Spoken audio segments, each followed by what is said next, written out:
සාකච්ඡා කරන්නේ ජනවහර පිළිබඳව. මෙතනදී අපි ජනවහර සහ සංනිවේදනයේ අතර තිබෙන සම්බන්ධතාවය පිළිබඳව විමර්ශනය කරනවා. සංනිවේදකයෙකු වශයෙන් ජනවහර හැදෑරීම කොයිතාක් දුරකට ප්‍රයෝජනවත් වෙනවද කියන එක අපි මෙතනදී සලකා බලනවා. විශේෂයෙන්ම ජනවහර තුල දක්නට ලැබෙන සංස්කෘතික, මානව විද්‍යාත්මක සහ දාර්ශනික සංකල්පයන් සංවේදකයෙකුට වැදගත් වෙනවා ස්වකීය සංදේශයන්ගේ අන්තර්ගතය පෝෂණය කිරීම සඳහා. ජනවහර කියන මාතෘකාව ප්‍රධාන ධාරාවන් කිහිපයක් යටතේ අපි මෙතනදී අධ්‍යයනය කරනවා. විශේෂයෙන්ම විභාගයකදී ප්‍රශ්න යොමු කරනකොට ඔබට ප්‍රශ්න යොමු කරනකොට විභාගයකදී මෙන්න මේ ධාරාවන් යටතේ තමයි ප්‍රශ්න යොමු කරනු ලබන්නේ. මූලික වශයෙන්ම අපි හඳුනා ගන්නට අවශ්‍ය වෙනවා ජනවහර යනු කුමක්ද? ජනවහරේ ස්වභාවය, ජනවහරේ ලක්ෂණ පිළිබඳව අපි මූලික වශයෙන් හදාගන්නවා. ඊළඟට ජනවහර හැදෑරිය යුත්තේ ඇයි? එසේම නැත්නම් ජනවහර හැදෑරීමේ අවශ්‍යතාවය පිළිබඳව අපි දෙවනුවට අවධානය යොමු කරනවා. ඊළඟට අපි අවධානය යොමු කරනවා නිර්මාණකරණයේදී ජනවහර කොයිතාක් දුරකට ප්‍රයෝජනයට ගන්න පුළුවන්ද නිර්මාණකරුවන්ට. විශේෂයෙන්ම නිර්මාණකරණයේදී නිර්මාණකරුවන් ස්වකීය නිර්මාණයන්ගේ අන්තර්ගතය පෝෂණය කිරීම සඳහා ජනවහර භාවිතයට අරගෙන තිබෙනවා. මෙතනදී අපි අපේක්ෂා කරනවා ජනවහර සහ ප්‍රායෝගික සමාජය නැත්නම් ජනවහර සහ සංනිවේදන ක්‍රියාදාමයේ තියෙන ප්‍රායෝගික ස්වභාවය අතර තියෙන අන්තර් සම්බන්ධතාවයන් පිළිබඳව විමසා බලන්න. උදාහරණයක් වශයෙන් ගත්තොත් එimhe ගේය පද රචකයේ ස්වකීය හැඟීම්, ස්වකීය ආධ්‍යාත්මය විශ්ලේෂණය කිරීම සඳහා, විවරණය කිරීම සඳහා නැත්නම් ඔහු ලබන අත්දැකීම් පොදු බවට පත් කිරීම සඳහා ජනවහර ප්‍රයෝජනට අරගෙන තිබෙනවා. ඉතින් මේ ප්‍රායෝගික පැත්ත ජනවහර හැදෑරීමේ ප්‍රායෝගික පැතිකඩ පිළිබඳව අපි තුන්වෙනි අධ්‍යයනය යටතේ සාකච්ඡා කරනවා. මූලිකවම අපි ගත්තොත් එතකොට විභාගයේදී ප්‍රශ්න ඔබට යොමු කරන්නේ මෙන්න මේ ධාරාවන් තුන යටතේ. දැන් උදාහරණයක් වශයෙන් ගත්තොත් එහෙනම් අපි 2015 අවුරුද්දේ භාෂා සංනිවේදන ප්‍රශ්න පත්‍රය යටතේ ජනවහර කියන මාතෘකාව යටතේ ප්‍රශ්නයක් යොමු කරනවා. ඒ ප්‍රශ්නය උනේ මෙහෙම. ජනවහර ඔස්සේ මානව හැඟීම් සියුම් ලෙස නිරූපණය කිරීමේ හැකියාවක් පවතී. මොකක්ද? ජනවහර ඔස්සේ මානව හැඟීම් සියුම් ලෙස නිරූපණය කිරීමේ හැකියාවක් පවතී. ඉහත නිර්මාණය අසුරින් මේ පිළිබඳ විවරණයක යෙදෙනවා. උත් අපි අපට නිතර අසන්නට ලැබෙන ගීතයක් සිසුන්ට විද්‍යාර්ථීන්ට ලබා දීලා ඒ ගීතය තුළ කොහොමද නිර්මාණකරුවාගේ අත්දැකීම, හැඟීම්, මානව හැඟීම් ප්‍රකට කිරීම සඳහා මේ ගීපද රචකයා කොහොමද ජනවහර ප්‍රයෝජනයට අරගෙන තියෙන්නේ කියන එකයි අපි යොමු කරපු ප්‍රශ්නේ. ගාට ඇවිදින්න ස්තික වහලා hina වෙන්න. ආදරයට කොනිත්තලා පෑල දුරින් පැනදුවන්න කියන දීපිකා ප්‍රේදර්ශනි මහත්මිය ගායනා කරන ගීතය තමයි අපි මෙතනදී යොමු කරන්නේ. නමුත් මෙතනදී මේ ප්‍රශ්නයට පිළිතුරු ලියපු විද්‍යාර්ථීන් අතරින් අති බහුතරයක් මේ ගීතය ਵਿਚාරයට ලක් කිරීමක් තමයි කරලා තියෙන්නේ. සාමාන්‍ය ගීතයක් විදිහට අරගෙන මේ ගීතයේ තියෙන පද, අර්ථ, නිර්මාණකරුවා මේ අත්දැකීම ඉදිරිපත් කරන විදිහ, ඒ ආයත දැනෙන ආකාරයට ගීය ਵਿਚාරයකට ලක් කරනවා. නමුත් අපි මෙතනදී අපේක්ෂා කළේ ගීය ਵਿਚාරයකට ලක් කරනවා වෙනුවට ජනවහර ප්‍රයෝජනයට අරගෙන නිර්මාණකරුවෙකුට කොයිතාම් දුරකට මානව හැඟීම් නිරූපණය කරන්න පුළුවන්. ඒ මේ ගීතයේ උදාහරණයට අරගෙන ඒ ගීතයේ තිබෙන හැඟීම, ගීතය තුළ කියවෙන මේ අත්දැකීම ඉදිරිපත් කරන ජනවහර කොහොමද උපයුක්ත කරගෙන තියෙන නිර්මාණකරුවා. ඒකට මේ නිර්මාණය සහ ජනවහර අතර තියෙන සම්බන්ධය නැත්නම් හැඟීම් කියාපෑම සඳහා ජනවහර ප්‍රයෝජනයට ගත් ආකාරය පිළිබඳව තමයි අපි මෙතනදී විමසා බලන්නේ. ඒ අති බහුතරයක් ළමයි මේ ප්‍රශ්නය නිවැරදි විදිහට වටහාගෙන තිබුණේ නැහැ. ඒ නිසා අපි විශේෂයෙන්ම සඳහන් කරන්නේ විභාගයකදී ඔබගෙන් අහන ප්‍රශ්නය සහ ඒ ප්‍රශ්නයේ ස්වභාවය වඩා හොඳින් ඔබ වටහා ගන්නට අවශ්‍යයි. එතකොට මේ ප්‍රශ්නය ඔබගෙන් යොමු කරන්නේ විෂය නිර්දේශයේ කුමන විෂය න්‍යායක් ආවරණය කිරීම සඳහාද?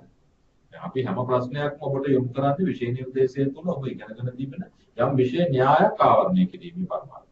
කොහොමද විද්‍යාර්ථයාට අවබෝධයක් තිබීමට අවශ්‍යයි විෂය නිර්දේශයේ කුමන කොටසින්ද මේ කුමන න්‍යායද මේ ප්‍රශ්නය තුළ මතු කරන්නේ. ඒකට න්‍යායාත්මක කාරණා වගේම ප්‍රායෝගික දේවලු පිළිබඳව ඔබගේ අවධානය යොමු කරනවා. ජනවහර සහ sannivedanaya කියන විෂය න්‍යාය පදනම් කරගෙන දරුවාගේ නැත්නම් විද්‍යාර්ථයාගේ අවධානය යොමු කරනවා ජනවහර සහ sannivedanaya කියන න්‍යායාත්මක අවබෝධය ලබා ගත්ත විද්‍යාර්ථයා එහි ප්‍රායෝගික කාරණා කොහොමද වටහා ගන්නේ? ඔහුට පුළුවන් ද නූතන නිර්මාණයක අන්තර්ගතයේ ඇසුරින් ඒ අන්තර්ගතය පෝෂණය කිරීම සඳහා ජනවහර පාවිච්චි කරන තියෙන විදිය කොහොමද කියලා ඔහුට හඳුනා ගන්න පුළුවන් කියන එකයි මේක ප්‍රායෝගික පැත්ත. උදාහරණයක් ගත්තොත් එහෙම පුවත්පත් දැන්වීමක එසේම නැත්නම් රූපවාහිනී දැන්වීමක නැත්නම් රූපවාහිනී දැන්වීමක් නිර්මාණය කරනකොට නැත්නම් පුවත්පත් දැන්වීමක් සකස් කරනකොට කොහොමද නිර්මාණකරුවෝ ජනවහරෙන් පෝෂණය ලබන්නේ? ජන සංස්කෘතියෙන් කොහොමද පෝෂණය ලබන්නේ? හරි. පෝෂණය ලැබලා තියෙන විදිය කොහොමද? මේ පිළිබඳව විද්‍යාර්ථියාට අවබෝධයක් තිබෙනවාද කියන එක ලබා ගැනීම ප්‍රායෝගික පැතිකඩ ආවරණය කරන තමයි මේ වගේ ප්‍රශ්න යොමු කරන්නේ. ඒ නිසා ඔබට ඔබ විසින් පළල්ව නැත්නම් පුළුල්ව අවබෝධ කරගත යුතු වෙනවා කොහොමද යම් විෂය න්‍යායික කාරණා ඔබගේ ප්‍රශ්න විදිහට යොමු කරන්නේ. ඒ ප්‍රශ්නේදී ඔබ කොහොමද පිළිතුරු සපයන්නේ? සමහර විද්‍යාර්ථීන් මේ ප්‍රශ්නෙට පිළිතුරු දීලා තිබ්බා සම්පූර්ණ ජනවහර කියන පාඩමේ න්‍යායාත්මක කාරණා. ඔබ කොහොම හරි පන්ති කාමරයක් ඇතුලේ නැත්නම් ගුරු ගාවතෙක් යටතේ ඔබ අධ්‍යාපනය ලබනකොට මුලින්ම මේක ඉගැන්වීම කරන්නේ ජනවහරේ න්‍යායාත්මක කාරණා ටික තමයි සාකච්ඡා කරන්නේ. මම මුලින් කිව්ව විදියට. ජනවහරය යනු කුමක්ද? ජනවහරේ ස්වභාවය. ජනවහරේ ස්වභාවය, ජනවහරේ ප්‍රභේද. හරි. ලංකාවේ කොහොමද ජනවහර බෙදා දක්වන්න පුළුවන් ආකාරය. හරි. මෙන්න මේවා තමයි පන්තියේදී ඔබට මුලින්ම උගන්වන්නේ. එතකොට ඊළඟට තමයි ජනවහර හැදෑරීමේ වැදගත්කම අවශ්‍යතාවය පිළිබඳව පැහැදිලි කරන්නේ. ඊට පස්සේ තමයි මේක ප්‍රායෝගික දේවල් සාකච්ඡා කරන්නේ. අපි මේවට ප්‍රශ්න යොමු කරේ ප්‍රායෝගික පැත්ත. නමුත් ළමයා පිළිතුරු ලියන්නේ ජනවහර යන න්‍යායාත්මක කාරණා සහ ජනවහර හැදෑරීමේ වැදගත්කම වගේ දේවල් පදනම් කරගෙන. ඒ නිසා ඔබ වහා සිහියේ තබා ගත යුතුයි. විභාගයේදී ඔබගෙන් අහන ඔබට යොමු කරන ප්‍රශ්නය සඳහා පමණක් පිළිතුරු සපයන්න. ඒකට ඔබට වැටහීමක් අවශ්‍යයි. මාතෘකාව මොකද? ජනවහර සහ sannivedanaya, ජනවහර සහ භාෂාව. එතකොට මෙතනදී ඔබගෙන් ප්‍රශ්නේ යොමු කරන්නේ කුමන විෂය න්‍යායයේ කුමන ප්‍රදේශය ආවරණය කිරීම සඳහා. දැන් උදාහරණයක් විදිහට ප්‍රශ්නයක් මෙහෙම අහුවොත් ජනවහර යනු කුමක්දයි පහදා ජනවහර හැදෑරීමේ වැදගත්කම පිළිබඳව විවරණය කරන්න. ඒකත් අන්න අර ජනවහර කුමක්ද කියන එක පැහැදිලි කරනවා. ඊළඟ ජනවහර හැදෑරීමේ වැදගත්කම ගැන සාකච්ඡා කරනවා. හැබැයි මෙහෙම නූතන නැත්නම් ජනවහර හැදෑරීමෙන් තොරව නිර්මාණකරුවාට සිය නිර්මාණයේ අන්තර්ගතයේ පෝෂණය කළ නොහැකිය සාකච්ඡා කරන්න. ජනවහර හැදෑරීමෙන් තොරව සංනිවේදකයාට ස්වකීය සංදේශයන්ගේ අන්තර්ගතයේ පෝෂණය කළ නොහැකිය. ඒක මේ වගේ ප්‍රශ්නයක් යනවා. එතකොට අර න්‍යායාත්මක කාරණා පැහැදිලි කර ඉන්න අවශ්‍ය වෙන්නේ නැහැ. එතකොට කියන්නේ ඕන ජනවහර හැදෑරීම අත්‍යවශ්‍යයි. නිර්මාණකරුවෙක් ජනවහර හැදෑරිය යුතුයි. ජනවහරෙන් තොරව නිර්මාණකරුවෙකුට තමන්ගේ සංදේශය පෝෂණය කිරීමට කියන නොහැකියාව ඔබ සාධක සහිතව සනාථ කරන්න අවශ්‍යයි. ඒ නිසා ජනවහර කියන මාතෘකාව යටතේ මේ විවිධ ප්‍රදේශ නැත්නම් විවිධ පැතිකඩ ආවරණය වෙන විදිහට ඔබට ප්‍රශ්න යොමු කරන්න පුළුවන්. නිසා ඔබ වඩා හොඳින් වටහාගෙන පහුගිය අවුරුදු වල ප්‍රශ්න පත්‍ර ටික උත්තරගෙන අරගෙන බලන්න ජනවහර ආශ්‍රිතව කොහොමද ඔබට ප්‍රශ්න යොමු කරලා තියෙන්නේ. ඔබේ ප්‍රශ්න ඔබට යොමු කරපු රටාව සහ ඒ ප්‍රශ්න යොමු කරපු ආකාරය පිළිබඳව අවබෝධයක් ලබාගෙන ඔබ ඒ සඳහා පිළිතුරු සැකසීමට පිළිතුරු ඉදිරිපත් කිරීමට ඔබ සූදානම් වෙන්න. දැන් මුලින්ම මම කිව්ව විදිහට අපි දැනගන්නට අවශ්‍ය ජනවහරයේ තියෙන ප්‍රායෝගික නැත්නම් න්‍යායාත්මක කාරණා පිළිබඳව. ජනවහරය යන කුමක්ද? දැන් අපේ භාෂාවේ කාර්යභාරය පොදු නැත්නම් භාෂාව පොදු මෙවලමක් නැත්නම් භාෂාවේ කාර්යභාරය පොදුවක් වශයෙන් සැලකුවාට භාෂාව තුළ විවිධ ප්‍රභේද තිබෙනවා. මේක ඔබ දන්නා කාරණයක්. භාෂාව තුළ විවිධ වර්ගීකරණ බෙදී පවතින. අපි මූලික බෙදීමක් තමයි මේ ගත්වහර සහ හටවහර. භාෂණය සහ ලේඛනය. නැත්නම් ගත්වහර සහ කටවහර. එතකොට ඒ ගත්වහර සහ කටවහර කියන මූලික බෙදීම සිදු කෙරෙන පදනමක් තිබෙනවා. හරි මේ පදනම යටතේ ගත්වහර සහ කටවහර අපට වෙන වශයෙන් විශේෂ ලක්ෂණ සහිතව හඳුනා ගන්න පුළුවන්. අපි සංනිවේදනයේදී ගත්වහර පාවිච්චි කරන අවස්ථාවක් තිබෙනවා. අනෙක් පැත්තෙන් කටවහර භාවිතයට ගන්න අවස්ථාවක් තිබෙනවා. ඒ නිසා සංනිවේදකයේ වඩා අවබෝධයෙන් නැත්නම් වඩා හොඳින් අවබෝධ කරගන්න ඕනේ. ගත්වහර පාවිච්චි කරන්නේ මොන වගේ අවස්ථාවන් වලද? කටවහර භාවිතයට ගන්නේ කුමන අවස්ථාවන් වලද කියන එක වෙන වශයෙන් මේ අවබෝධය සංනිවේදකයෙකුට තිබීම අවශ්‍ය වෙනවා. ඒක කටවහර දැන් එකම භාෂාව තුළ තියෙන මේ ප්‍රභේද අතර කටවහර යලිත් වතාවක් කොටස් දෙකක් යටතේ සාකච්ඡා කරනවා. එකක් තමයි වියත්වහර අනෙක ජනවහර. එතකොට වියත්වහර සහ ජනවහර. අපි මෙතන සාකච්ඡා කරන්නේ ජනවහර පිළිබඳව. ජනවහර යනු කුමක්ද? ජනවහර කියන එකට විවිධ අර්ථ වාග් විද්‍යාඥයන් විසින් සම්පාදනය කරලා තිබෙනවා. උකට එකක් තමයි ජනවහර යන පොදු ජනයා විසින් වහරට ගනු ලබන විවහාර කරනු ලබන භාෂා ස්වභාවය. භාෂා විවහාරය. භාවිතයට ගනු පොදු ජනයා විසින් හසුරුවන පොදු ජනයා විසින් මෙහෙවන පොදු ජනයා විසින් භාවිතයට ගන්නා භාෂා රටාවන්ට අපි ජනවහර කියලා කියනවා. ඒකවල පොදු ජනයා කිව්වහම අපේ ජනවහර කිව්ව ගමන් එකපාරට ඔළුවට එන එකක් තමයි මේ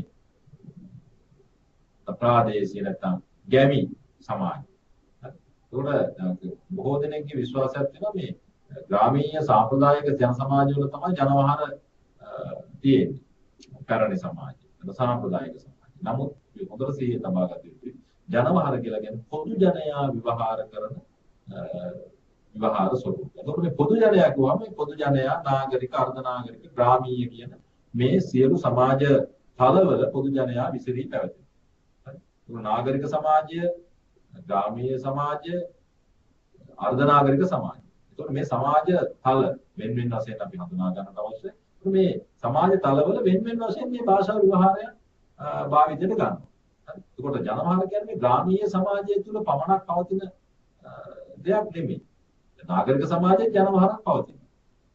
අපි අපිට පුළුවන් හදාරන්න බස්නාහිර පළාතේ කොළඹ දිස්ත්‍රික්කයේ නාගරික සමාජ කණ්ඩායම් හඳුනාගෙන ඒ සමාජ කණ්ඩායම් විසින් භාවිතයට ගන්නා භාෂාවේ තියෙන ලක්ෂණ. අන්න එතකොට නාගරික සමාජයේ මූලික කරගත්ත ජනවහර සහ ඒ ජනවහරයේ ස්වභාවයන් පිළිබඳව අපට හඳුනා ගන්න පුළුවන්. ඒ නිසා මේ ජනවහර ගොඩනැගෙන්නේ ජනවහර තුළ අපට හඳුනා ගන්න ලැබෙන්නේ පොදු ජනයා, පොදු බව. පොදු ජනයා විසින් වහරට ගනු ලබන විවිධ විවහාර රටාවන්, විහාර ස්වරූපයන් තමයි මෙහිදී භාවිතයට ගන්න. එතකොට පොදු ජනයා ගොඩනැගෙන විවිධ සමාජ දේශපාලන සංස්කෘතික සාධක තිබෙනවා. මේ පොදු බව ඇති වෙන සමාජ සංස්කෘතික සාධක තියෙනවා. ඊට මේ ජනයා තුළ දක්වන ලැබෙන සමාජ සංස්කෘතික සාධක තියෙනවා. ඕනම ජන වර්ගයක්, ඕනම ජන කණ්ඩායමක් රාශිගත වෙනකොට, එකතු වෙනකොට ඒ එකතු වෙන්නේ යම් ආකාරයක සමාජ සංස්කෘතික සාධක, දේශපාලනික සාධක පදනම් කරගෙන. හරි සංස්කෘතික සාධක පදනම් කරගෙන. එතකොට ඔවුන්ගේ ව්‍යවහාර රටාවන් තුළ මේ සමාජ දේශපාලන සංස්කෘතික සාධක දක්නට ලැබෙනවා. හරි භාෂාවේ අන්තර්ගතය, භාෂාවේ රිද්මය, ඔවුන් මුසුරවන වචන ඒ භාෂාව තුළ තිබෙන අභ්‍යන්තරික ලක්ෂණ වගේම බාහිර ලක්ෂණ තුළ මේ සමාජ සංස්කෘතික දේශපාලන ලක්ෂණ අන්තර්ගත වෙලා තිබෙනවා. ඒ නිසා ජනවහර අපට වෙන වශයෙන් හදාරු ලංකාවේ භාවිතයට ගන්න මේ කියන සමාජ සංස්කෘතික රටාවලත් හඳුනා ගන්න පුළුවන්. ජනවහර හදාරුවොත් එහෙම අපට විවිධ ජන කණ්ඩායම්, විවිධ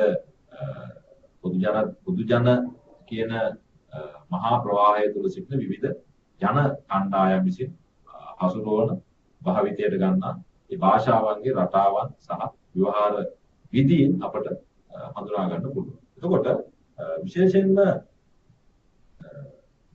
ජනවහර පොදු ජනයාගේ ජීවිතය සමග නිරන්තරයෙන්ම බද්ධව පවතින දෙයක්.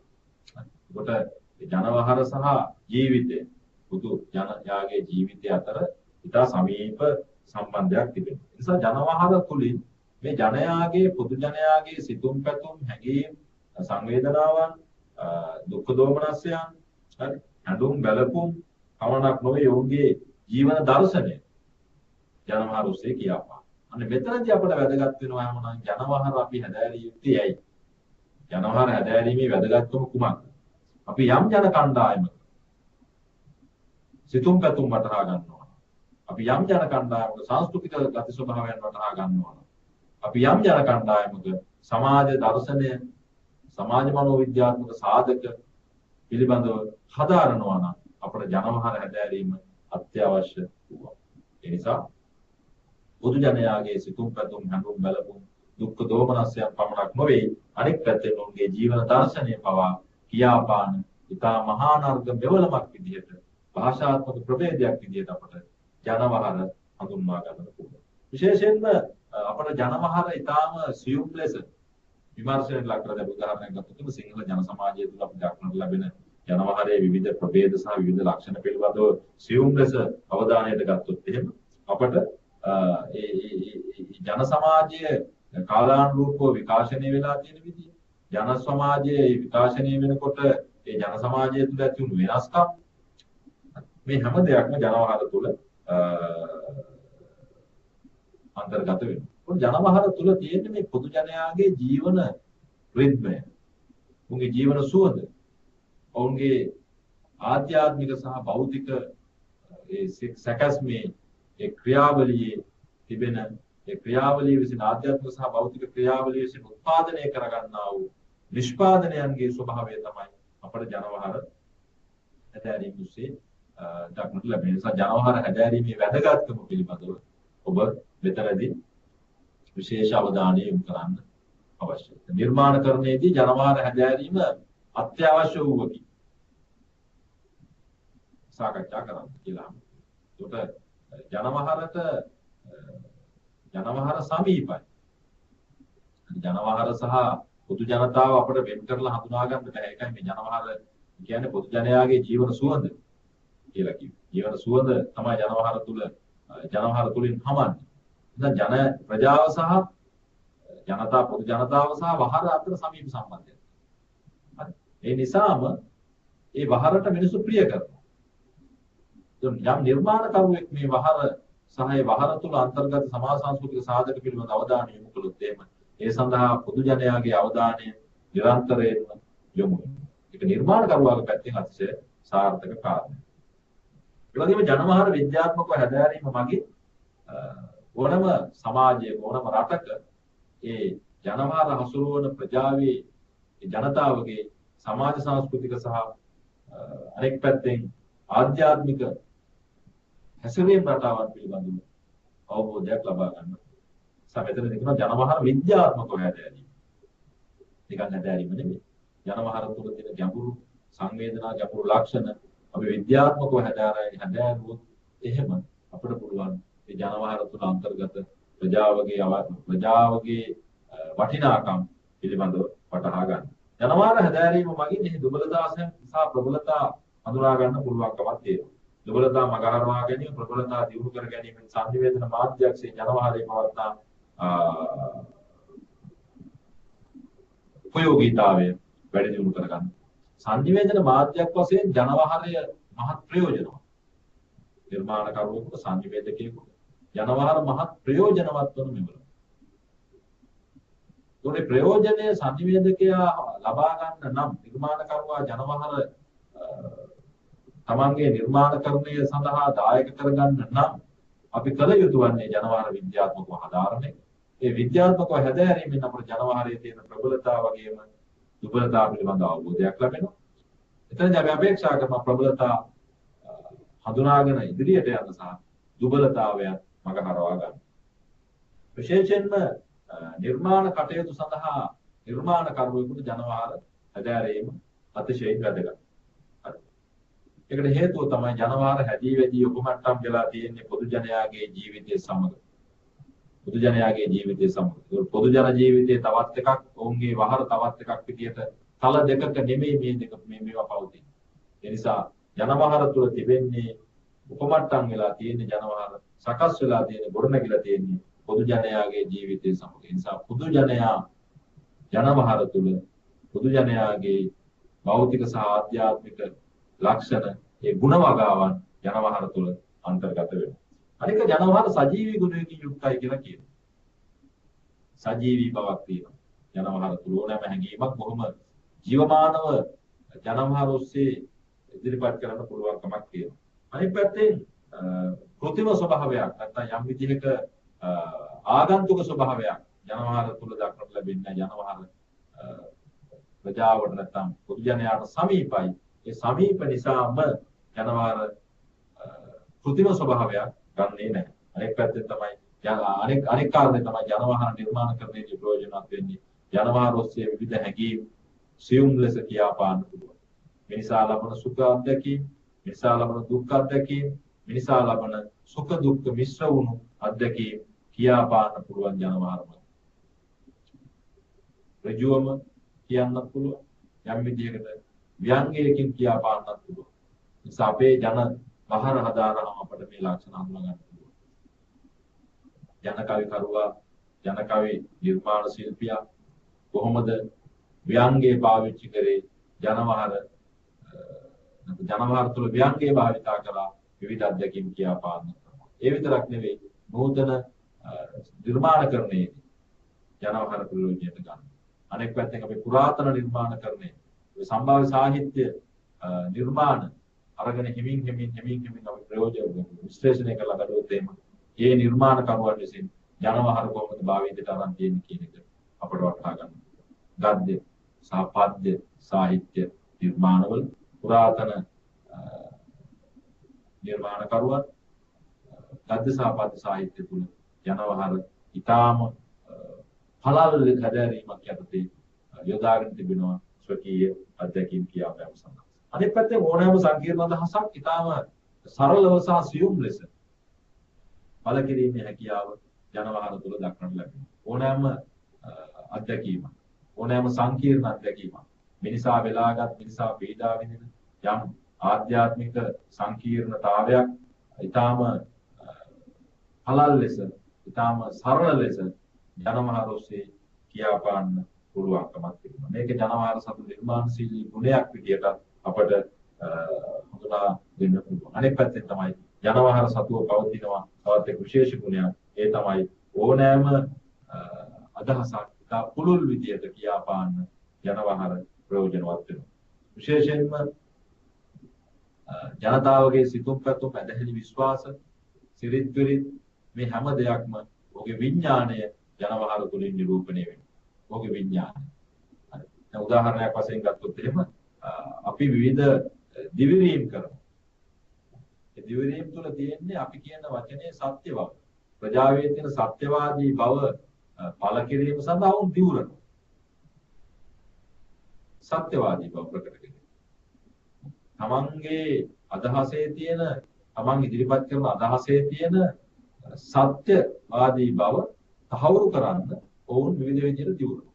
ඒ හැම වෙලේම දිවිරීම සඳහා වුන් පාවිච්චි කරන්නේ තමන්ට වඩා වටිනා දෙයක්, වටිනා වස්තුවක්. උදාහරණයක් අම්මා පල්ලයි. අම්මා පල්ල. ඒ කියන්නේ ඔය හැම පුද්ගලයෙකුට තමන්ගේ අම්මා වටිනවා. හරි. මාතෘත්වයේ මවට හැම පුද්ගලයෙක්ම කරු කරනවා. දිවිරීම සඳහා අම්මා පල්ලයි කියන එක යොදා ගන්න. මම මේ කියන එක ඇත්තයි මගේ අම්මා පල්ල. එතකොට ඒක කියන්නේ තමන් කියන එක ඒ තරම් නිවැරදි. තමන්ගේ අම්මටත් වඩා. හරි. තමන්ගේ කියන්නේ මාතෘත්වය. හරි. මාතෘත්වය තමයි මෙතන අපේට ගන්න. මේ ජනවහරේ හදන්නේ S2 බලන. S2 කියන්නේ මිනිහෙකුට ඉතා වැදගත් දෙයක්. මගේ S2 බලන්න. S2 කියන්නේ අනිත් මිනිහාගේ S2 නෙවෙයි. එහෙනම් මේ ළඟ ඉන්න ආකාගේ S2 බල කියන්න පුළුවන්. නැත්නම් මේ අපේ නෝනාගේ S2 බල කියලා කියන්න පුළුවන්. හැබැයි එහෙම දිනුවා මගේ S2 බල. එතකොට මිනිහෙක් විශ්වාස කරනවා නම් මගේ S2 පවා මේ එතන බිල්ලට දීමක් නැත්නම් එය යම් විදිහක ඔට්ටුවට ඇල්ලීමක් නෙමෙයි කරන්නේ. ඔට්ටුවක්. එතකොට මගේ S2 පවා මේ අබල දිවුරන්නේ මේක සත්‍යයි. මේක ඇත්තක්. මේක ඇත්තක්. දැන් උසාවියක එහෙම සාක්ෂි දෙන්න ගියාම ඒ සංස්කෘතියෙන් වල තියෙන වටිනා ග්‍රන්ථ පුස්තකයන් ගෙනල්ලා තියලා ඒ මත අත තබා දියුරන්න ඕන. මා මේ කියන සියලු කාරණා මගේ හැඟීමේ දැනීමේ හැටියට මොකද සත්‍යයි. අපි දියුරුම් කරනවා දැන් අත්‍යගේ හිසේ අත තියලා දියුරන්න කියනවා. ඔයාලා කියන්නේ ඇත්තක් නම් නෝනා කියන මහත්තයාට ඔයාලා කියන්නේ ඇත්තක් නම් ඔයා මේ එහෙම මට වංචාවක් කරන්නේ නැත්තම් ඔයා මගේ ඔළුවේ අත තියලා දියුරන්න. මේ වගේ දිවිදීමේ සංකල්පයක් අපේ වහරේ තියෙනවා. ඒ සඳහා එක එක වචන යෙදුම් යොදා ගන්න. අම්මාපල්, තාත්තපල්, බුදුන්පල්, ඇස් දෙකපල්. සමහර දැන් ගෙදර ඉන්න පියා දිනුනවා මුම්පල්ලයි. ළමයි දෙන්නයි ඉන්නෝනයි පෙන්නනවා සමහර මුම්පල්. මුම්පල්, අම්මාපල්. දෙවියන්පල්, බුදුන්පල්. අන්ද දෙවියන්පල්. ඔය යම්ලාවකට අල්ලපු ගෙදර නංගිපල් කියලා දිවුරන්නේ. Tamanට වටිනා Taman සන්තකයේ තියෙන දේවල් තමයි දියුරීමේදී පාවිච්චි කරන්නේ. එතකොට මේකෙන් මොකක්ද පැහැදිලි වෙන්නේ? සිතුම් පැතුම් ඇදහිලි විශ්වාසය. විශ්වාසය. එහෙම දිවිරීම ඇතුලේ සත්‍යවාදී බව තමයි ප්‍රකට කරන්න උත්සාහ කරන්නේ. Taman කියන දේ සත්‍යයි. හරි? ඒක නිවැරදි. හරි? ඒකෙන් කියන්නේ විශ්වාසය. හරි? එතකොට දැන් මේ ජනවාග තුල මේ කාරණා මේ தত্ত্বයන් දක්නට ලැබෙනවා. දැන් කාන්තාව සම්බන්ධව ජනවාග දිනකේ කියනවා. දැන් මේ වගේ පෙන්වන්නේ විඥානය මිනිස්සු. විඥානය. ජනතාවගේ විඥානය, ජන විඥානය තමයි ජනවාගයෙන් මම මුලින්ම ප්‍රකට කරේ. හරි. දැන් ගම්වල තිබෙනවා ඒක කියමනක් ජනවාගයේ පාවිච්චියට එන මේ හිත හොඳ ගෑණි හැමදාම බඩි. දැන් මේ හිත හොඳ ගෑණි හැමදාම බඩි. මේ යෙදුම ඇතුලේ උත්සාහ ගන්න මේ තියෙන මේ සංස්කෘතිය. හරි. සහ යහපත. යහපත් කෙනා යහපත් හැඟීම් සහිත කෙනා හැමදාම සමහරට කරදරයටපත් වෙනවා. එයාටම තමයි හැම දුක් කරදර හැම දෙයක්ම පැමිණෙන්නේ. හැමදාම ගෑනු කෙනෙක් බබාලා හම්බෙන්න ඉන්නවා කියන්නේ ඒක කරදරයක් නේ බලන්නේ. ඒකයි මේකේ හිතෝද ගෑණි හැමදාම බලන්නේ. ඒක කියන්නේ එක එක පුජ්‍යලයන්ගේ සමාජ සම්බන්ධතාව පිළිබඳව තමයි මෙතනදී විවරණය කරන විශ්වාසය. හරි. එතකොට දැන් මේ ස්ත්‍රිය සම්බන්ධ විශාල වහාර රටාවක් ගොඩනැගිලා තිබෙනවා. දැන් ගැටිස්සි, කොඩිස්සි, ලාමිස්සි. දැන් මේ ස්ත්‍රියේ හඳුන්වීම සඳහා භාවිතා කරන තරුණ නව යෞවන වියේ පසුවන වනිතාවක් හැඳින්වීමට යොදා ගන්න යෙදු වහරේ තියෙන යෙදු. ඒක නිර්මාණ කරුණා ප්‍රයෝජනට ගන්න. හරි. හදිස්සියේ හනි හනිකට පිය නගන ළමිස්සියේ නුඹ වෙසෙන තන කොතන. හරි. ඒකෝර මේ නිර්මාණකරුවෝ මේවා තමන්ගේ නිර්මාණ අන්තර්ගතයන් පෝෂණය කිරීම සඳහා භාවිතයට ගත් අවස්ථාවක් තිබෙනවා. හරි. දැන් අම්මණ්ඩි මව හැඳින්වීම සඳහා අම්මණ්ඩි කියලා පාවිච්චි කරනවා. සමහර පළාත් පොදු ව්‍යවහාරය තුළ මව ප්‍රාදේශීය ව්‍යවහාරයක ජනවහාර තුළ දක්නට ලැබෙනවා අම්මණ්ඩි. හැබැයි අම්මණ්ඩි කියන ව්‍යවහාරය සමහර විට යම් විදිහක මේ නුගුණ කියාපෑම සඳහා භාවිතා කරනවා. යම් කෙනෙක්ගේ නුගුණ යම් කෙනෙක් විවේචනයට ලක් කරන්නත් අම්මණ්ඩි පාවිච්චි කරනවා. ඔය අම්මණ්ඩි ඕම හිටියට සෙල්ලම් බඩුවක් නෙමෙයි. දැන් ඔය උපාසකම්ම වගේ හිටියට ඔය අම්මණ්ඩි කරන්න පුළුවන් මේ නාටකම් නටපු කෙනෙක්. දැන් එතන අම්මණ්ඩි කියලා යොදාගන්නේ වෙන අර්ථයකින්. හරි. තමන්ට මව හඳුන්වීම සඳහා යොදා ගන්නා ගෞරවාර්ථයෙන් නෙමෙයි එතන අම්මණ්ඩි කියන එක පාවිච්චි කරන්නේ. එකම යෙදුම උපාසකම්ම කියන්නේ. උපාසකම්ම කියන්නේ යම් විදියක වික්ෂු වික්ෂුණී උපාසක උපාසිකා. උපාසිකා. හරි සිවණක් පිරිස. එතකොට ඊටාම ගෞරවයට පාත්‍ර වෙන බෞද්ධ සමාජයේ ඊටාම ගෞරවයට පාත්‍ර වෙන කෙනෙක්. ඕනම කෙනෙක් ඊටා දහදුලා වැඩ කරපු මිනිස්සෙක් ඊටාම සමාජයේ අනිත් අයට ඊටාම නරක විදිහට ක්‍රියා කරමින් ජීවත් වෙච්ච කෙනෙක් වුණත් දරුණ ගම අපුට අපි නිවන් සුව ප්‍රාර්ථනා කරනවා. හරි. මෙහෙම කිරිබත්ජොඩ ඊරිය වැටිය පාරේ විසූ පියසේන උපාසක මහතාට නිවන් සැප ලැබේවා. කමලාවතී උපාසක මාතාවට නිවන් සුව අත් වේවා. උපාසකය කියන්නේ බොහොම ගෞරව නාමයක්. හරි. බෞද්ධ ඕනම කෙනෙක් කරොත් උපාසකය කියන්නේ ওই නාම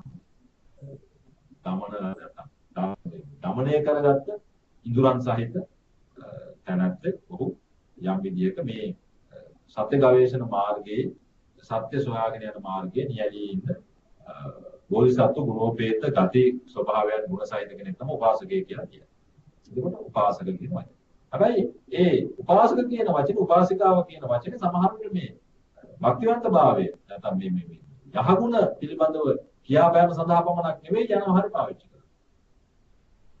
උපාසකම්ම වගේ හිටියද එයාත් හොඳ උපාසකම්මෙක් තමයි. එයාත් හොඳ උපාසකම්මෙක් තමයි. එතනදී උපාසකම්ම කියන එක වෙන අර්ථයකින් තමයි සමහර විට ඔහුගේ චර්යාව හැසිරීම උපහාසයට ලක් කිරීම සඳහා උපාසක කියන වචනේ ජනවාරේ පාවිච්චි කරනවා. එතකොට අපි හොඳින් සිහිය තබා ගන්න ඕනේ මේ වචනේ යදන්නේ මොන අර්ථය ගම්ම්‍ය නැත්නම් මොන අර්ථය සම්පාදනය කිරීම සඳහාද මේ වචනේ යොදලා තියෙන්නේ කියන එක නිර්මාණ පරිශීලන කරන අය අවබෝධ කරගන්න. හොඳ උපාසකම්මෙක් තමයි. උපාසකම්ම වගේ හිටියට එයාගේ වැඩ බලන්න. එයා හොඳ උපාසකම්මෙක් තමයි. එයා හොඳ උපාසකේ තමයි. ඒකට ඒ අතුල තියෙන අර්ථය අපි වටහා ගන්න අවශ්‍යයි. මොන අර්ථයක් ඇති කිරීම සඳහාද මේ වචන යොදලා තියෙන්නේ කියන එක පිළිබඳව ඔබට අවබෝධයක් ලබා ගන්න අවශ්‍යයි. දැන් එතකොට ස්ත්‍රී හා සම්බන්ධ වහන තව මව අම්මා මාතා මේ වගේ යෙදුම් මව හැඳින්වීම සඳහා තිබෙනවා. ඊළඟ මහත දෙහෙත ගැහැණුවීම. හත ගැහැණුවීම. දැන් ස්ත්‍රී හඳුනන මහත ගැහැණුවීම. මහත දෙහෙත ගැහැණුවීම. හත ගැහැණුවීම. උලැක්කියක් වගේ ගැහැණුවීම. දැන් මේ ජනමහල ස්ත්‍රී හඳුන්වන්න තියෙන යෙදුම්. ගෙදර මායියා අපේ මායියා හරි බිරිඳ හරි ගෝහණිය හරි මේ වගේ යෙදුම් පාවිච්චි කරනවා ස්ත්‍රිය කාන්තාව හැඳින්වීම සඳහා. ඒකෝ මේ හැම යෙදුමකින්ම ස්ත්‍රියගේ යම් ගුණයක් තමයි කියාපාන්න උත්සාහ ගන්න. යම් ගුණයක් කියාපාන්න තමයි උත්සාහ ගන්න. දැන් ඔය අපේ සම්ප්‍රදාය හමු වෙනවා මේ ගෝමර කාන්තාව. ගෝමර සහිත. ඒක කියන්නේ ලප විශේෂයක් නේ අලුහන් විශේෂයක් කියලා කියන්නේ ගෝමර. ඒකෝට සම්ප්‍රදාය අනුව මේ ගොඩක් ඉල්ලුමක් තියෙන මේ ගෝමර තියෙන ස්ත්‍රියක්. ගෝමර තියෙන ස්ත්‍රියනොත් ඉන්නේ. දාන අලුහන් ඇති කරගන්න එක වේමාලේපන ගන්නකොට එක කාලෙක ඒ අලුහන් විශේෂය ස්ත්‍රියගේ සුන්දරත්වය, ස්ත්‍රියගේ ලාලිත්‍ය, ස්ත්‍රියගේ වටිනාකම වැඩි කරන්න සමත් වෙනවා. හරි. ගෝමර තියෙන කෙනාට තමයි ඉල්ලුම තිබ්බේ. හරි. පුංචි බඳට ප්‍රති ගෝමර 100ක් කියලා ජනකවියෝ කියන්නේ. ඒ කියන්නේ තරුණයෙක් ප්‍රාර්ථනා කරනවා තමන්ගේ පෙම්වතියගේ බඳ වටා ගෝමර ඉසෙන්. හරි. ඒ ගෝමර නැති අය දුක් වෙනවා. අලු ගෝමර ප්‍රති ගෝමර නැතුවාට කොහොම කතා නොකරම්ම සිනීමට. හරි. ඒතර ගෝමර කියන වචනය සහ ඒ යෙදුම ගැන අවබෝධයක් තියෙන්න ඕනේ. දැන් ප්‍රතිගෝමර අලු ගෝමර නැතුවාට ඔහොම කතා නොකරම් මස්සිනේම ඒ දුක් වෙනවා.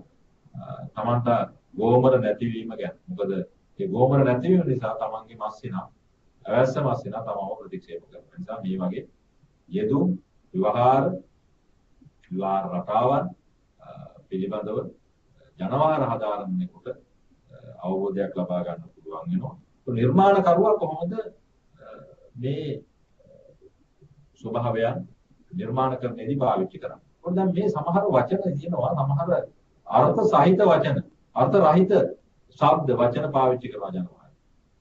හරි. ඒක නිර්මාණ කරන්නේදී පාවිච්චි කරනවා. දාලා එක දැන්වීම් මාලාත්ම මේ මාමා කිරිපිටි ඉස්කෝලේට යන පාරහම මේ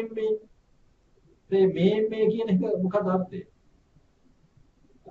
සමහර શબ્ද කියලා වචනයක් පාවිච්චි කරන සමහර පළාත්වල කතා බහ. කියලා වචනයක් කතා කරනවා. දැන් මේකේ මොකක්ද අර්ථය? කියන શબ્දය ඇතුලේ සමහරට පුදුමය, විස්මය, දුක,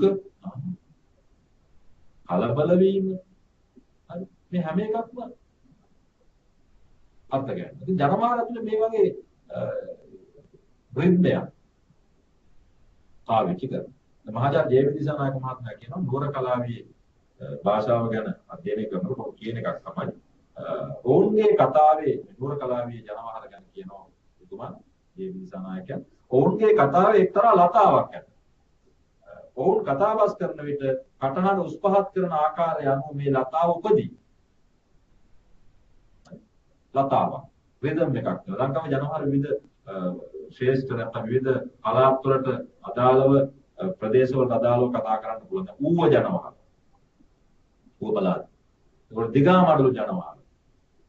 පානම ජනවහර. උඩරට ජනවහර. සතරකෝරළේ ජනවහර. සබරගමු ජනවහර. සත්කෝරළේ ජනවහර. වන්නියේ ජනවහර. ඊළඟට නුවර කලාවේ ජනවහර. රුහුණු ජනවහර සහ බස්නාහිර ජනවහර. දැන් මෙන්න මේ ප්‍රදේශවල මේ විහාර රටාවන් තුල යම් ලක්ෂණ හඳුනා ගන්න පුළුවන්. ඒ ඔබ මුලින්ම මේ ජනවහරට අදාළ මේ ප්‍රදේශ ගැන හඳුනා ගන්න. ප්‍රදේශ ගැන හඳුනාගෙන ඒ ප්‍රදේශවල ප්‍රදේශවල තියෙන විහාර රටාවන්ගේ ස්වභාවය හඳුනා ගන්න. උදාහරණයක් ගත්තොත් පානම ජනවහර, පානම්පත්තු ජනවහර තියෙනවා යම් විදිහකට මිශ්‍ර වීම. හරි. පානම ජනතාව නැත්නම් පානම ජනාවාස වෙන්නේ උන්ගේ විශ්වාසය තමයි මේ ඌවෙල්ලස්ස කැරැල්ලේ පරාජයටපත් වෙලා පසුබැසපු ප්‍රජාව තමයි මේ පානම් ප්‍රදේශයේ තියෙන වෙනම ජන කණ්ඩායම. ඒතර කාලානුරූපව මේ ජන කණ්ඩායමට විවිධ බලපෑම් සංස්කෘතික බලපෑම් එල්ලවීම නිසා යම් විදිහකට අඩු වැඩි වශයෙන් විවිධ වෙනස්කම් විවිධ නවීකරණයන් පානම ඒ ප්‍රජාව තුළ දක්නට පුළුවන්. එතනදී විශේෂයෙන්ම මේ භාෂාව තුළින් මේක පේනවා. දැන් ඔය පානම භාෂාවට පානම්පත්තුවේ භාෂාවට එල්ලවුණු දෙමළ බලපෑම බොහෝ සෙයින් තියෙනවා. හරි. දැන් බොහෝ පැරණි සමාජය හඳුන්වනකොට කුජලය හඳුන්වනකොට නම් යොදලා තියෙන්නේ දෙමළ නමක් සහ සිංහල නමක් එකතු කරලා. පියසේන සුබ්‍රමණිය. ඔන්න එක නම. පියසේන සුබ්‍රමණිය. ජයලතා ශිවකාන්ත.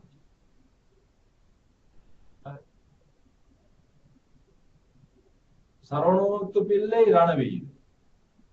ඔන්න ඔය වගේ මේ මිශ්‍ර වීමක්. ඒ කියන්නේ අර සංස්කෘතික සම්මිශ්‍රණය භාෂාවෙන් දක්නට ලැබෙනවා.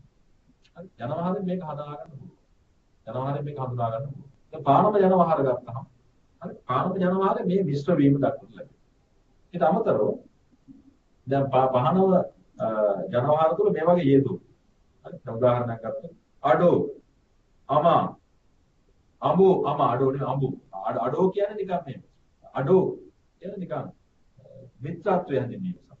දැන් සමහර පළාත් වල වහරේ තියෙන අඩෝ දැන් පොඩි මේ තර්ජනය කරන අඩෝ. දැන් શબ્ද දෙකක් වචන දෙකක් එකතු කියන අකුරු එකතු වෙලා ඇතිකම શબ્දයක්. එක શબ્ද අඩෝ. එම අඩෝ කියන එක ඇතුලේ සමානම මේ බොහොම මිත්‍රශීලී බව. අඩෝ කොහොමද? හැබැයි තව සමහර පළාත්වල සමහර වාරවල අඩෝ මොකෙද්ද බං? නිකන් ආක්‍රමණශීලී බව. අඳුනනද අඩෝ කියන වචනේ පාවිච්චි කරනවා. දැන් අමෝ කියනවා අම්මට. අමෝ. අමා.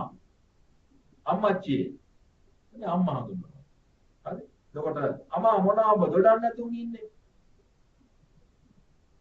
අම්මච්චි කියන්නේ ආදරයෙන් අමතන. අම්මච්චි කියන්නේ බොහොම ආදරේ. හරි. ඒකට කියනවා අමා මොනවාම දොඩන්නේ නැතුන් ඉන්නේ. දැන් මේ අහන්නේ අම්මේ මොනවද ඇයි උඹ?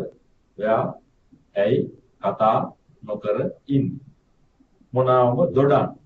දොඩන් කියන්නේ ගස්වල හැදෙන දොඩන් නෙවෙයි. එතකොට පහර හදාගන්න ඕන කියන්නේ ඒකයි. දැන් කෙනෙකුට කියන්න පුළුවන් මේ අම්මා මොනා උඹ දොඩම් කොහොම මේ දොඩම් ගැන මොකක් හරි ගැන කියන කතාව. දොඩම් නැතුව ඉන්නේ. හරි. එතකොට මේ අම්මා මේ කියන්නේ ඇයි ඔබ කතා නොකර ඉන්නේ. හරි. එතකොට මේ දැන් කියනවා මේ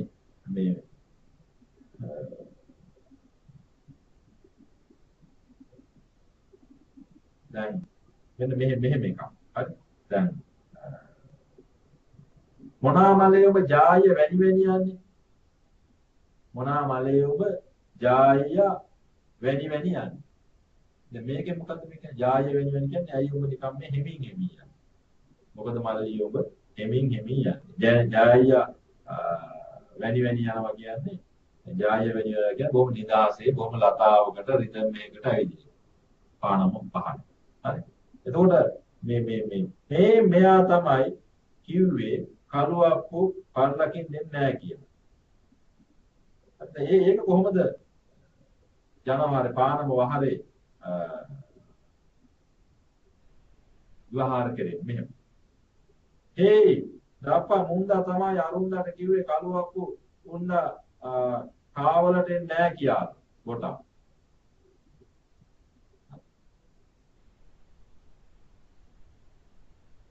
හේයි දප්පා මුන්දා තමයි අරුන්දාට කිව්වේ කළුවක්කු උන්න කාවලට එන්නේ නැහැ කියලා. මෙයා මෙන්න මොහු තමයි කිව්වේ කළුවක්කු කියන තැනත්තා තරදකින්ද ඉන්නේ නැහැ කියලා.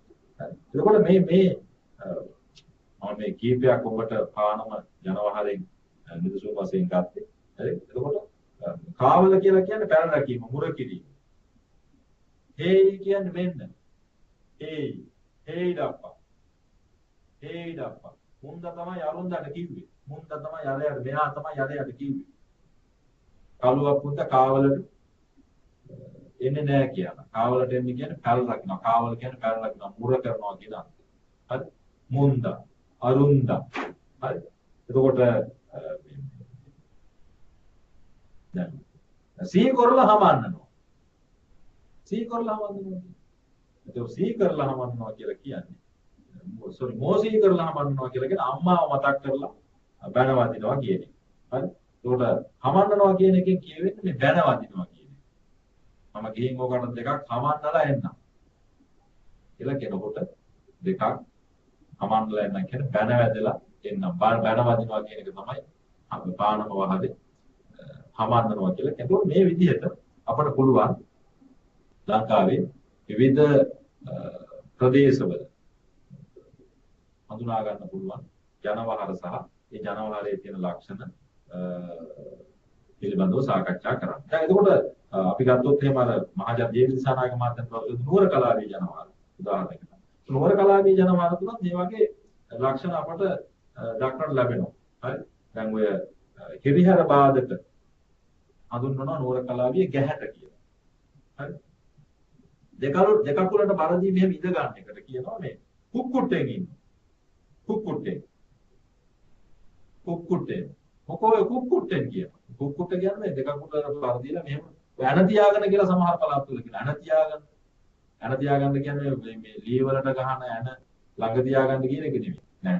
ජනවාර දන්නේ නැති කෙනෙකුට ඔහෙන් ඇන තියාගන්නකො කියලා කිව්වොත් එimhe ඔහු හිතන්නේ මේ ඔහු ඇන කියලා දන්න දේ අනුව තමයි ඔහු ඒ වර්ගම විග්‍රහ කරගන්න. විශ්වවිද්‍යාල භාෂාවේ උපභාෂාවේ ඇන කියන එක පාවිච්චි කරනවා මේ අසමත් වීම. විභාගයක් අසමත් වුණොත් ඇන ගත්තා. ඇන තියෙනවා. ඉතින් විභාගයක් අසමත් වෙලා අසමත් වුණු විභාගයේ නැවත පෙනී දීම නැවත ලිවීම කියන ඇන කොට දානවා. හරි. දැන් තරුණයෙකුගෙන් ප්‍රේමය විමසලා ඒ ප්‍රේමය නොලැබී යාමත් ඇන ගැනීම. ඒ තරුණියක් විසින් මේ ප්‍රේමය ප්‍රතික්ෂේප කිරීම ඇන දීම.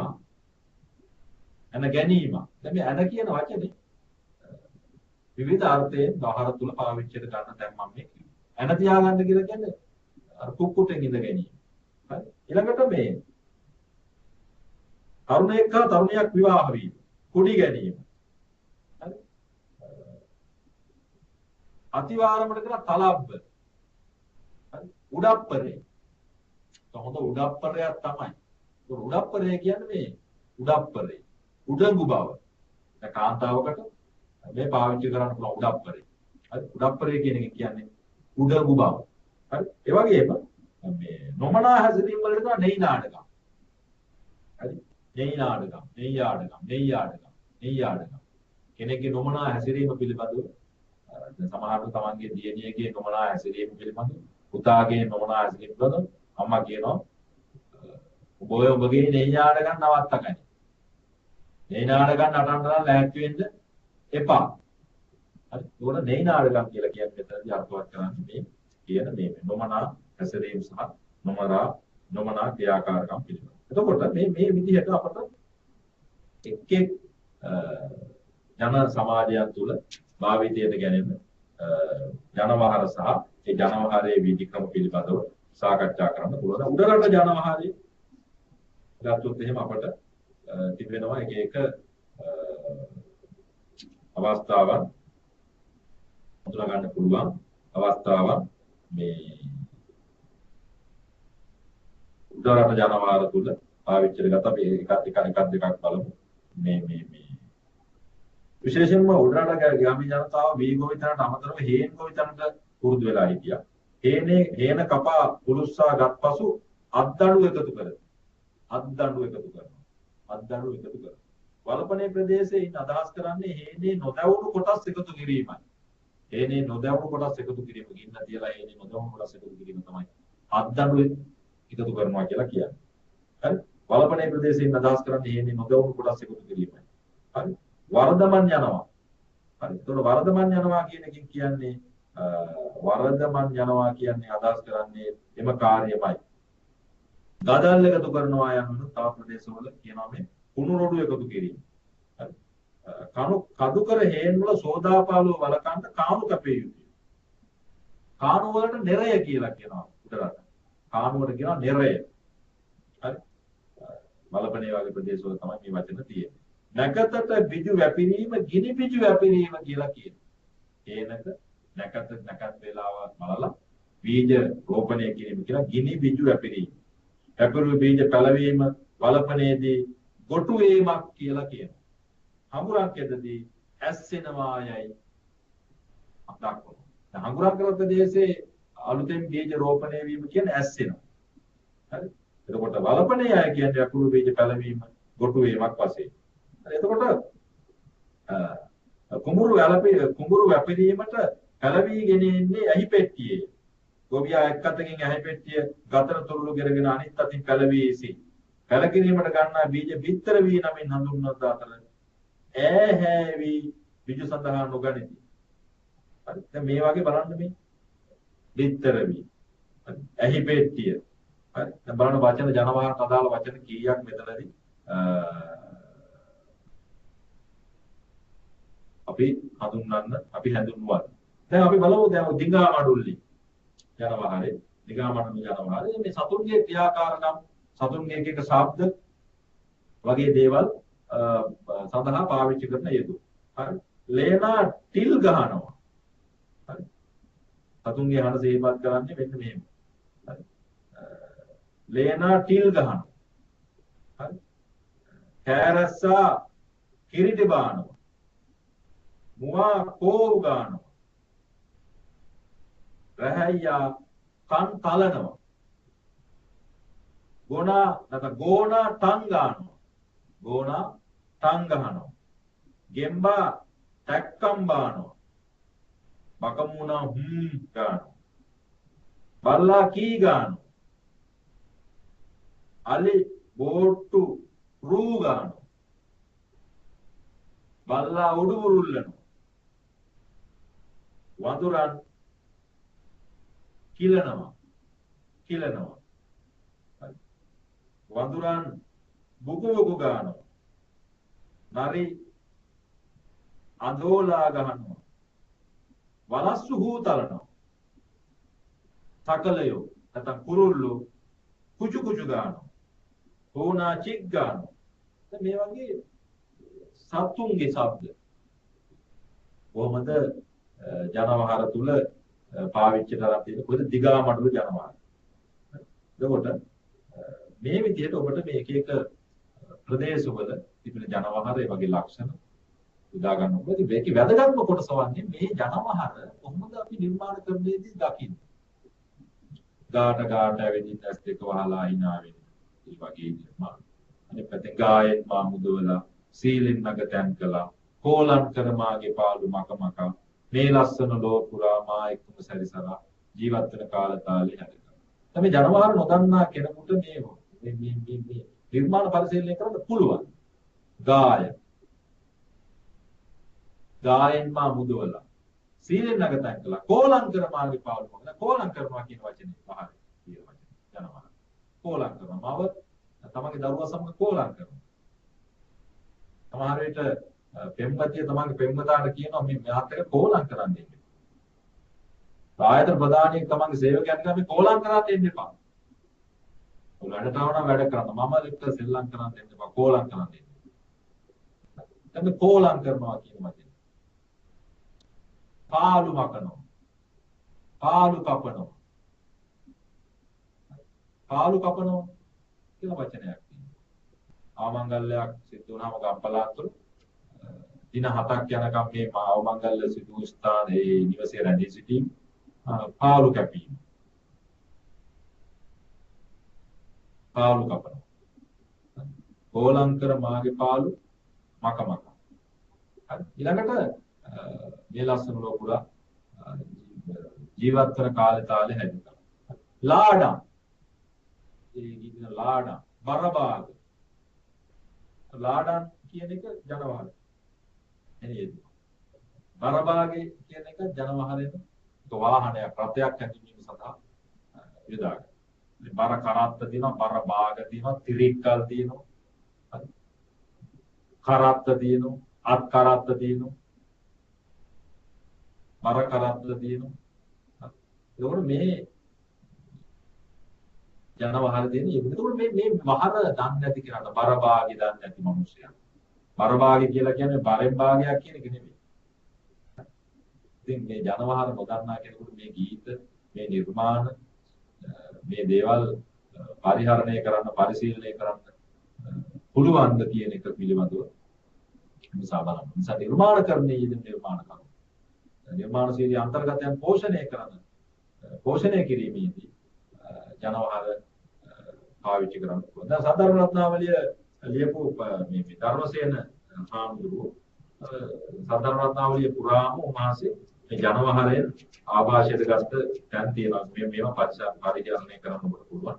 විශේෂයෙන්ම ධර්මසේන හාමුදුරුවෝ කොහොමද මේ සාධාරණ රත්නාවලිය රචනා කරනකොට කොහොමද ඉන් පෝෂණය වුනේ. මට දැන් මේ අවස්ථාවේ ඔබට ඉදිරිපත් කරන්න පුළුවන් මත වෙන්නේ නැහැ. ඔබ මේ උදාහරණ හොයාගන්න කොහොමද යම් නිර්මාණකරුවෙක් තමන්ගේ නිර්මාණාන්තර්ගතයන් පෝෂණය කරනකොට ජනවහර කොහොමද පාවිච්චි කරන්නේ. අපේ අවමංගල්‍ය ආශ්‍රිතව ගොඩනැගිච්ච ජනවහර. අනිත් පැත්තෙන් මංගල්‍ය ආශ්‍රිතව ගොඩනැගිච්ච ජනවහර. අවමංගල්‍ය ආශ්‍රිතව ගොඩනැගිච්ච ජනවහර තාම ප්‍රකටයි. කෙනෙක් මිය ගියාට පසු නමුත් මිය යන මොහොත දක්වා ඔහු සිදු කරන විවිධ ක්‍රියාකාරකම් ඔහු මුහුණ දෙන විවිධ අත්දැකීම් ජනවහර තුළ දක්වලා තමන්ගේ අයත් මරණාසන්න උත්පල වූ විට ඥාතීහු කම්පා වෙති. ඔහුගේ පණ කෙන්ද රැක ගන්නට නොහැකි බව දැනගත් විට ඔහු හිත් හදාගෙන සිය ඥාතියාගේ පරලොව සුගතිය උදෙසා කටයුතු සාධනය කිරීමට වෙහෙසෙති. හරි. භික්ෂුවක් නිවසට වඩම්මවා ආසන්න බණ කියන්නේ රෝගියා අතින් ජීවමාන පාංශු කූලයක් දෙවන්නේ එහෙයිනි. ජීවත්ව සිටියේදී ඔහු කලා කීවා වූ කුසලයන් ගැන සඳහන් වන පින්පොත කියවීම දුටුගැමුණු රජතුමාගේ මරණ මංචකයේදී පවා සිදු වූ දෙයකි. හරි. ඇතැම් කෙනෙක් මරණාසන්න මොහොතේ ඔහුට අයත් ඉඩමක පොල්ගස් දෙකක කොළ දෙකක් පන්සලට පූජා කරති. ඉනික් පිටිව එම පොල්ගස් පින්ගස් නමින් හැඳින්වේ. ජීවදානය අදත් බොහෝ තැන්වල කෙරෙන චාරිත්‍රයකි. ගෝදානය යන්නද ඊට පර්යාය නාමයකි. මරණාසන්න රෝගියා අසලට පව් වැරවීම, පින් පව් වැරවීම ඔහුගේ මතු ආත්මය සුවපත් කරන්නට හේතු වන සිරිතකි. මරණාසන්න වීම පැරණි සිංහලයන්ට මරගත වීමකි. ඔහුහත් බඩේට ඇඳීම පැරණන්ගේ සිරිතක් වූයේ ඔවුන් තුල මරුවාට මරණ නිල්ලට වූ අනියත බිය හා විශ්වාසයන් නිසාය.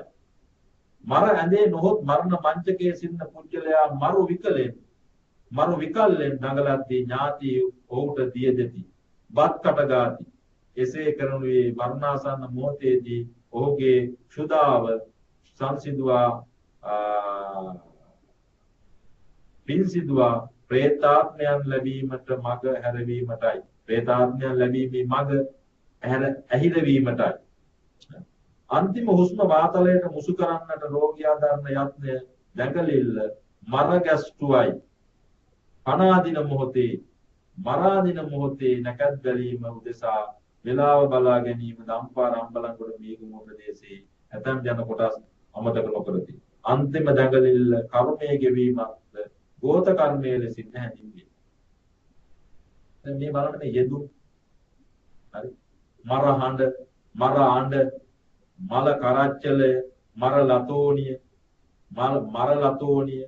හරි. එතකොට මේ බලපයයි ගොඩපයයි එකතෙන් වෙලා තාත්තා එකතෙන් වෙලා තාත්තට අන්තිමයි අම්මට අන්තිමයි. දැන් මේ එක එක මේ මරණාසන්න වීම සහ මිය යාම සම්බන්ධව තියෙන යෙදුම් වචන ජනමහල හැදෑරීමෙන් මේවා හඳුනා ගන්න පුළුවන්. ඒතකොට ඕනම නිර්මාණකරුවෙක් ගද්‍ය පද්‍ය ඕනම නිර්මාණකරුවෙක් ස්වකීය නිර්මාණාන්තර්ගතයන් පෝෂණය කරනකොට ඔහුට ජනමහල යම් ආකාරයක රුකුලක් සපේනවා තමන්ගේ නිර්මාණාන්තර්ගතයන් පෝෂණය කිරීම සඳහා.